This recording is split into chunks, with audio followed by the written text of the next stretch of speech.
ஆரம்ப காலகட்டங்களில் அனிருத்தோடைய பாடல்கள் எல்லாமே ஒரு ஒரு வெரைட்டியை கொடுத்துச்சு. ஆனால் அதுக்கு அடுத்து வர பாடல்கள் எல்லாத்துலேயுமே எந்த ஒரு வெரைட்டியுமே உங்களுக்கு தோணலை. இப்போ நீங்கள் தர்பாரில் நான் தாண்டா இனிமேல் வந்து நின்னா அப்படின்னும் போது இது எதுக்கு நம்ம கேட்டு பாட்டு ஒரு சாமி பாட்டை கேட்ட மாதிரியே இருந்துச்சு. இப்போ தளபதி கச்சேரி தளபதி கச்சேரி ஏதோ ஒரு வில்லுப்பாட்டுல நம்ம அடிக்கடி இது கேட்ட ஒரு பாட்டை தான் நமக்கு கொடுக்குது.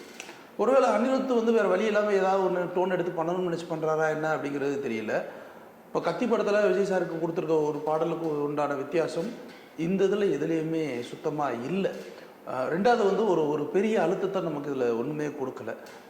ஏதோ ரொம்ப முக்கியமாக வந்து என்னென்னா இது வரிகள் எழுதியிருக்கிறது என்னென்னா இதை வந்து ஒரு இந்த படம் ஆரம்பிக்கிறதுக்கு முன்னாடி இந்த படத்துடைய இயக்குனர் வந்து ஒரு மேடையில் பேசுகிறாரு அச்சுனோத்து.